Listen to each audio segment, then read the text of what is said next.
Before we get into the rant, trigger warning, sensitive content. If you're uncomfortable with things like this, please scroll now. Hey guys, Asher here.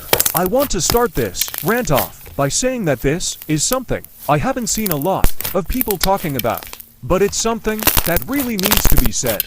It's about how trans people get exoticized, to put it lightly. It's a very sad truth, yet it is the truth. And as a trans person, I can confirm it happens a lot more than people may think. And it's unfortunate how normalized it's become now, and people assume it doesn't happen or isn't very common anymore. But it doesn't. It needs to be addressed.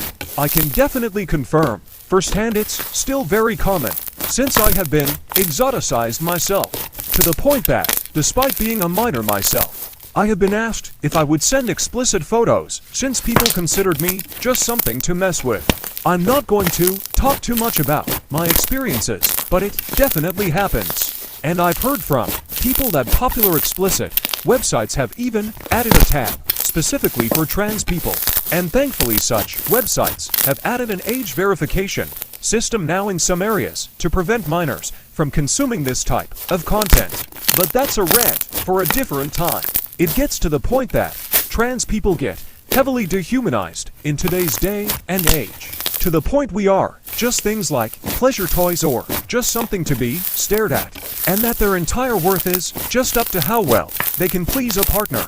And it seems most of it goes towards trans masculine people, but that doesn't mean it doesn't happen to trans feminine people either. It's terrible that things like this happen, and even worse that it's become so normalized.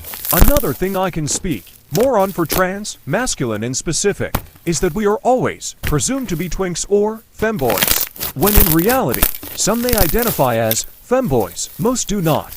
I hope that this rant helped shed a bit of light on this topic and situation, and I may make a follow-up rant to this later today. Thank you all for staying, and have a good day, bugs.